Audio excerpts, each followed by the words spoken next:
আসসালামু আলাইকুম। Stock analyst বিডির YouTube চ্যানেলে নতুন ভিডিওতে স্বাগতম জানাই। আজকে 6 ডিসেম্বর শনিবার। আগামীকাল থেকে 11ই ডিসেম্বর ট্রেড চলবে। টোটাল 5 দিন, 7 তারিখ থেকে 11ই ডিসেম্বর। এবং মার্কেট কোন দিকে যাবে তার একটা নমুনা কিন্তু গত সপ্তাহে আমরা পেয়েছি, সেটা নিয়ে আলাপ করব এবং এই সপ্তাহে মার্কেট কেমন যেতে পারে সেটা নিয়ে কথা বলবো। প্রথমে বলে নিচ্ছি, ডেইলি যুগান্তরের ইউটিউব চ্যানেলে তারা বলছে রাষ্ট্রপতির সাথে ইসির সাক্ষাৎকার 10 ডিসেম্বর হিসেবে পরে বুধবার, এবং 11ই ডিসেম্বর তফসিল ঘোষণা হতে পারে। 11ই ডিসেম্বর হচ্ছে বৃহস্পতিবার, এবং জাতির উদ্দেশ্যে সিইসির ভাষণের খসড়া প্রস্তুত।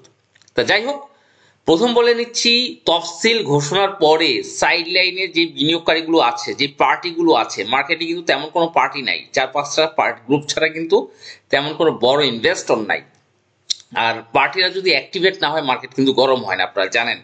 এবং তফসিল ঘোষণা হওয়ার পরে পার্টির কিন্তু আগমন ঘটবে এবং তারা বিভিন্ন স্টক নিয়ে কিন্তু প্লে করবে।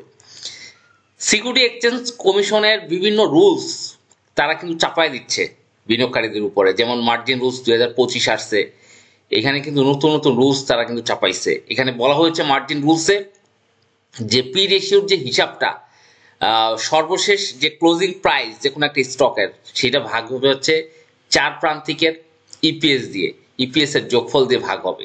এই জন্য কিন্তু অনেক সিকিউরিটিজ বা অনেক স্টক কিন্তু মার্জিন পাচ্ছে না।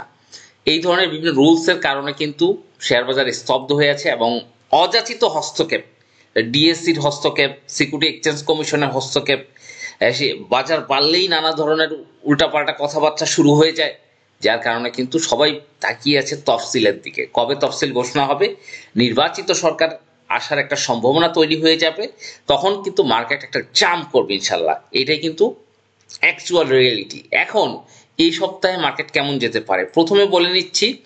মার্কেটের বর্তমান যে কন্ডিশন, সাপোর্ট রেজিস্ট্যান্স, সেখানে কিন্তু আমরা দেখতে পাচ্ছি এই মুহূর্তে সাপোর্ট কিন্তু খুবই কাছাকাছি রয়েছে। তার মানে আগামীকাল মার্কেট ভালো যাওয়ার পসিবিলিটি খুবই বেশি। 4000, আমরা যদি এই মুহূর্তে সাপোর্ট জোনকে হিসাব করি তাহলে 4848 থেকে 4861। সাপোর্ট থেকে মাত্র হয়তো 20 থেকে 40 পয়েন্ট উপরে রয়েছে। আমাদের ইন্ডেক্স হচ্ছে 4886, সেখান থেকে 4860 এই পর্যন্ত, মানে 20 থেকে 25 পয়েন্ট সর্বোচ্চ আসতে পারে। এবং আমরা যদি ফিবোনাচি রিট্রেসমেন্টে দেখি, সেখানে কিন্তু আমাদের সাপোর্ট জোন দেখাচ্ছে খুব কাছাকাছি 4867, তার মানে সাপোর্ট থেকে 19 পয়েন্ট দূরে বর্তমানে। তার মানে এই পয়েন্টে ইনশাল্লাহ মার্কেটটা সাপোর্ট পাবে এবং এখান থেকে বাউন্স করে মার্কেট একটা আপট্রেন্ডে যাবে। আগামী সপ্তাহে বা এই যদি নির্বাচনের তফসিল ঘোষণা হয় বা এই সপ্তাহে যদি বৃহস্পতিবার হয়ে যায়, তাহলে কিন্তু মার্কেটকে আমরা নতুন একটা রিট্রেসমেন্টের যে 0.618, 5271 আপাতত সেটা হচ্ছে ডেস্টিনেশন। আমরা যদি টপসেল ঘোষণা হয় এইখান থেকে ডেস্টিনেশন করে 5450 এই লেভেল পর্যন্ত মার্কেট কিন্তু উঠে যেতে পারে। আমার ব্যক্তিগত ধারণা এই মাসেই মার্কেট উঠে যাওয়ার পসিবিলিটি রয়েছে যদি নির্বাচনের তফসিল আগামী বৃহস্পতিবার ডিক্লারেশন করা হয়, এবং অনেক পার্টি কিন্তু মার্কেটে অ্যাক্টিভেট হবে। এবং আমরা দেখেছি গত বৃহস্পতিবার মার্কেট 40 পয়েন্টেরও বেশি কারেকশন হয়েছে, এবং লেনদেন কিন্তু খুবই তলানিতে 364 কোটি টাকা লেনদেন হয়েছে, যেখানে মাত্র 33টা কোম্পানির দাম বেড়েছে। ম্যাক্সিমাম কোম্পানির দাম কিন্তু পড়েছে 305টা। এবং আমরা যদি ফুল একটা চার্ট ভিউতে দেই, এই মুহূর্তে যে স্মার্ট মানি রয়েছে BD Thai food, the gaming share, gaming BD Thai food, smart money fully activate. আপনারা দেখেছেন বিডি থাইফুড, এটা কিন্তু যদিও বন্ধ কোম্পানি, রিস্ক রয়েছে, তারপর একটা ফিডিং সাব রেজিস্ট্যান্স লেভেল কিন্তু প্রায় টাচ করেছে, প্রায় কাছাকাছি। এবং এটা পার্টি কি করে কিন্তু আমি বলবো না, এই মুহূর্তে অনেক দূর বেড়ে গিয়েছে এই মুহূর্তে, কিন্তু পার্টি অ্যাক্টিভ, আমি সেটাই বলতে চাচ্ছি। এরপরে দেখবো আমরা সিমটেক্স একদম ডিরেক্ট ফল হয়েছে। আপনারা জানেন সিমটেক্সের যে 34.50 টাকা বা এই লেভেল থেকে ডিরেক্ট ফল।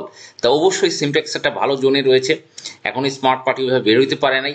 এই 23 টাকা 24 টাকা কিনলে একটা ভালো প্রফিট, এই জোনটা আমি মনে করি অত্যন্ত। এখান থেকে একটা বাউন্স ব্রেক, দারুণ বাউন্স ব্রেক কিন্তু ইনশাল্লাহ দিবে সিমটেক্স।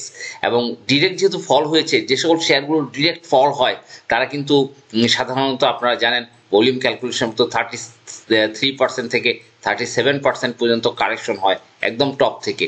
এই টপ থেকে যদি টপটা ধরে 34-50, এখান থেকে কিন্তু 33 থেকে 37% যদি ডিরেক্ট কারেকশন হয়, তখন কিন্তু সেখান থেকে মিনিমাম হলো 20% 30% একটা বাউন্স ব্যাক করে।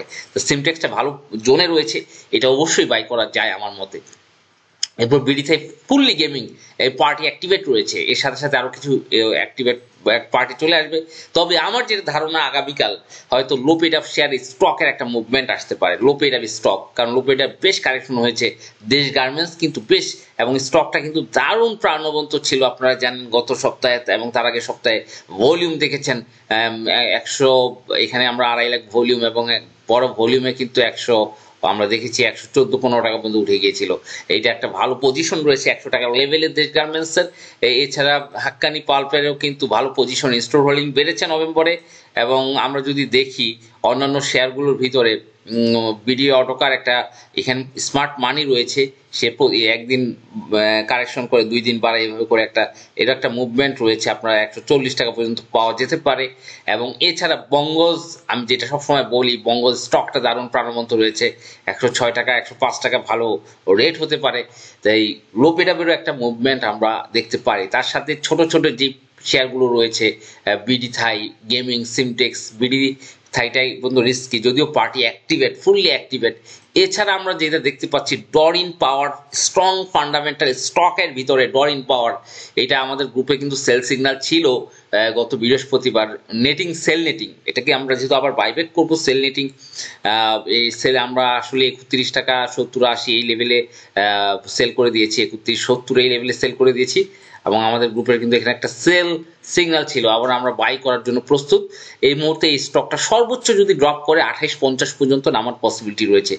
বুলিঞ্জার ব্যান্ডের মিড ব্যান্ড ক্রস করে এই যে সাপোর্ট জোনটা, এখানে কিন্তু টাচ করার সম্ভাবনা রয়েছে, এবং এইখান থেকে কিন্তু উঠে যাওয়ার পসিবিলিটি রয়েছে। সেই হিসাবে 28-50 থেকে 28-70 একটা ভালো জোন হতে পারে বাইব্যাক করার ডরিন পাওয়ার, কারণ স্টকটা কিন্তু প্রাণবন্ত, স্মার্ট মানি রয়েছে। এছাড়া যদি আমরা অন্যান্য স্টকগুলো যদি দেখি, সেখানে এসপিসিএল রয়েছে, রানার অটো রয়েছে ফান্ডামেন্টাল ভিতরে। যদি আমরা এসপিসিএল এর দিকে খেয়াল করি, এই স্টকটা কিন্তু দারুণ প্রাণবন্ত, এবং এটাও কিন্তু আপনার কারেকশন কাছাকাছি রয়েছে। আমরা আশা করছি এটাও কিন্তু 46 টাকা বা 45 টাকার জোন, এই জোন থেকে ঘুরে দাঁড়াবে। এই জোনটা কিন্তু একটা ভালো বাই জোন হতে পারে, 46 বা 46.5 টাকা। এবং এর মধ্যে যদি আমরা রানার অটো দেখি, রানার অটো কিন্তু আপনারা জানেন দারুণ মুভমেন্টে রয়েছে, এটাও কিন্তু এই বাইজনের কাছাকাছি চলে আসছে, এবং সেটা হইতে পারে 35-70 বা 36-40 এই জোনটা কিন্তু বাইজন হতে পারে। এই যে স্টকগুলো, ফান্ডামেন্টাল স্টকগুলো দেখি বিনিয়োগ করলে কিন্তু ভালো প্রফিট করা পসিবল। আর তফসিল ঘোষণা করা হলে ইনশাল্লাহ মার্কেট আর একটা বড় আপট্রেন্ড যাবে। তবে এই মুহূর্তে কিন্তু দূরে থাকতে হবে খান ব্রাদার্স।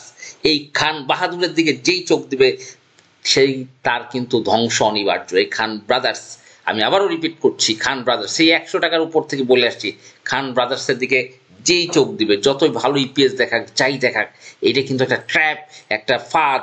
এই ফাঁদে এটা কিন্তু কন্টিনিউয়াস ডাউন ট্রেন্ডই করবে। এবং খান ব্রাদার্সের মুভমেন্ট, বিভিন্ন গ্রুপ, যেহেতু এটা ইপিএস ভালো, ডিভিডেন্ড ভালো দিচ্ছে, অনেকেই অনেক কথা বলে, কিন্তু এটা কিন্তু সেকেন্ড র্যালি, ফল করার যে র্যালি, সেটা কিন্তু শুরু হতে যাচ্ছে। আপনারা দেখতে পাচ্ছেন যে একটা ফার্স্ট ফল হয়েছে, এরপর একটু ডেড ক্যাট বাউন্স দিয়েছে, এবং সেকেন্ড ফলের র্যালি কিন্তু রেডি হচ্ছে। এবং সেই খান ব্রাদার্স, সেটা কিন্তু এখনই কিন্তু যে ধরবে তারই কিন্তু হাত পা কেটে চুরমার হয়ে যাবে। এবং সেটা কিন্তু এই মুহূর্তে সাপোর্ট জোন 19 টাকা, বা এই 19 টাকার উপরে আরেকটা এই জায়গায় সে একটু ঘুমাবে বা রেস্ট নিতে পারে, সেটা 36 টাকা। এই খান ব্রাদার্স কেউ যদি ধরতে চান, আমি বলবো 19 টাকা রেঞ্জে আসলে তখন আপনি নিতে পারেন, সেখান থেকে কিছুটা বাউন্স ব্যাক করতে পারে খান ব্রাদার্স। ইমার্ট ওয়েল কি আপনারা দেখেছেন, ইমার্ট ওয়েল ইপিএস ভালো, সবকিছু ভালো দিয়ে তারপর এটার অবস্থান কি 188 টাকা থেকে ইমার্ট ওয়েল এই মুহূর্তে 15 টাকা। এই যে খান ব্রাদারের future, the future of Khan brothers, এরকম ইপিএস থাকবে, ইমার্ট ওয়েলের মতো এরকম বড় বড় ইপিএস থাকবে, কিন্তু প্রাইস থাকবে একদম লোয়ার লো।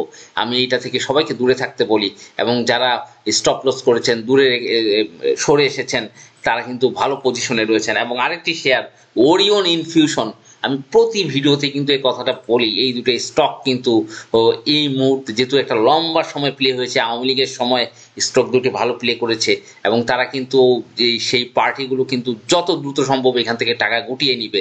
সুতরাং এই স্টকগুলো থেকে আপনারা দূরে থাকবেন। ধন্যবাদ। নতুন ভিডিও দেখার আমন্ত্রণ রইল। আসসালামু আলাইকুম।